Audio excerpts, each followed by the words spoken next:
podcast on AEW Dynamite. My thoughts on it today.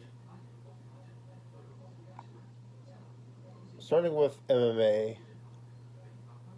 Does MMA so MMA has good pay per view buy rates? I don't think it has. I think the Ultimate Fighter had good Nielsen. Everything else, I'm not sure. The Ultimate Fighter Nielsen helped lead the ratings boost for lead in as a lead in for Impact Wrestling. But I don't know how they do in merchandise compared to the wrestling. They sell shirts. I don't know if they're $100 or not. I don't think anyone cosplays as MMA people. Not even Ronda. Not even Ronda as Piper. Roddy Piper. I don't know if people would walk around with an MMA fake belt. They probably get criticized or beat up for it. As I would say, as a wrestling nerd and not knowing about that stuff.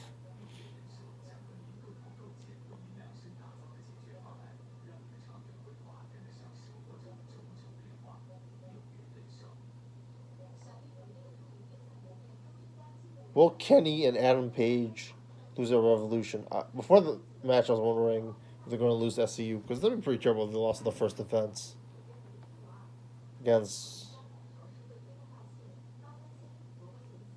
I don't think SCU draws. Kenny hasn't proven to draw for AEW ever, but at least he's a big name. Guys, he can sell merchandise, sell DVDs.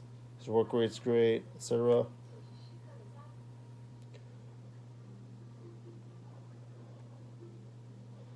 It would take him 2 more months or 3 more months to give Adam Page and Kenny Omega a match.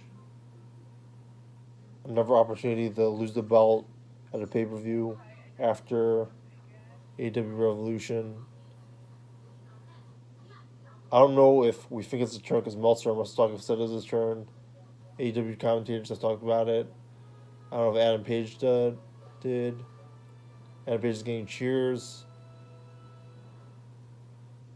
I guess if Adam Page loses, Kenny Omega can continue the Pac feud. Moxley versus Jericho. Moxley being Jericho would be alright because he's like the Austin to like the McMahon of Jericho. If that ceremony said maybe he'll have him lose, then have Jericho win in the rematch. Ceremonies mentioned the win-loss record to Moxley. I wonder if Jericho beating Moxley would be like Nash beating Goldberg. What are your thoughts on subscribe? He's got the whole invincibility thing where he's like Austin, wrestling with an eye. He has like the Austin like promos, tricking Jericho into thinking that he joined the inner circle. I can't think the tag team battle royals this week. This is next week because Paco versus Omega 2 weeks. Wardlow versus Cody's next week, so I guess the tag team battle royals next week.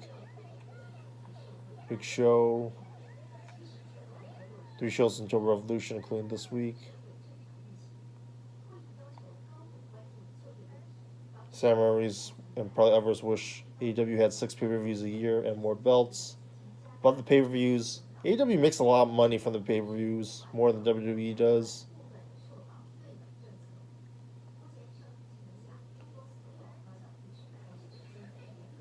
AEW is the leading draw for pay-per-view money compared to WWE. Good buyers for those. I think that getting rid of having less pay-per-views helps just to make sure that the pay-per-views sell out. I don't know if that logic necessarily works. Some people criticize NJPW for having too many belts. AEW has a situation where everyone who has a world title draws. Riho. I don't know if Omega draws, but Omega is a 5-star caliber wrestler. I like Kazarian and Scorpio Sky. Jericho, of course, draws a lot of merchandise, all those catch lines he has. I like the idea of Pac having a U.S. title. But I have this situation with, like, if they have the six-man belt. If the best friends won the six-man belt, why would you take them off, the belts off? Why would you take the best friends off the six-man belt? Orange Cassidy is so over. I don't know if he draws me so over that it doesn't make any sense to take the belt off him. Everyone had. You have 4 really big world title draws, and then what have been proven. Riho has proven every week that she draws. Jericho has proven every week his segments draw a little bit more than the rest of the segments. I haven't checked. I checked the per week thing. I don't check from week to week the comparisons of the quarters, which in Figure 4 was very good. They would do that.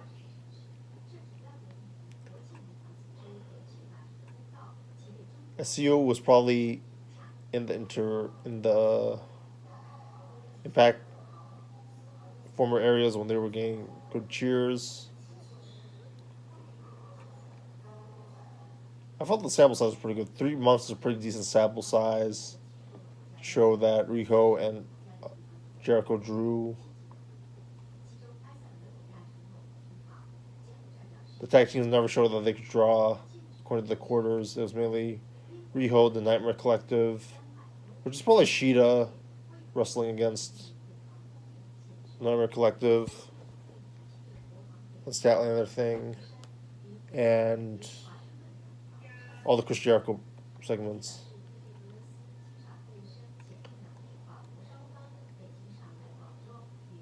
Cody and I don't know, maybe one of the Cody segments drew, but normally Jericho's more consistent. Cody would only be like a couple weeks where he's the top draw. Moxley can cut good promos. He has a good persona. He has like the awesome persona. But Jericho has the most merchandise he can sell. I've got a ticket. How can you let that guy wrestle? He took out a guy's eye. You're gonna have a whole like lawsuit thing about how he took out Ortiz's eye, which would be pretty interesting.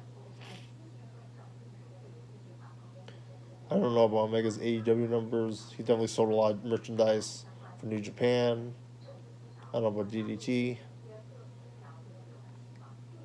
That being said, about Omega and Page, the most easiest way for Omega and Page to have someone to wrestle and to lose the belts to at Revolution would be the Bucks. Not because of the Page turn heel thing, but like the Bucks are such a conservative choice to have be the AEW Tag Team Champs. Only an idiot would screw this up. Like Walter versus Tyler Bate.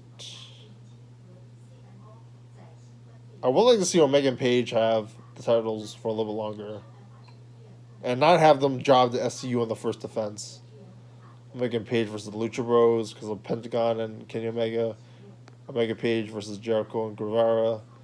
Fix Jericho versus Omega, and you can have Omega and Page wrestle the Inner Circle all the time. It's sort of a shamble elite. They're not really in the main spotlight because Moxley's wrestling Jericho. There's Cody Dustin. A lot of singles wrestlers you can have them wrestle against.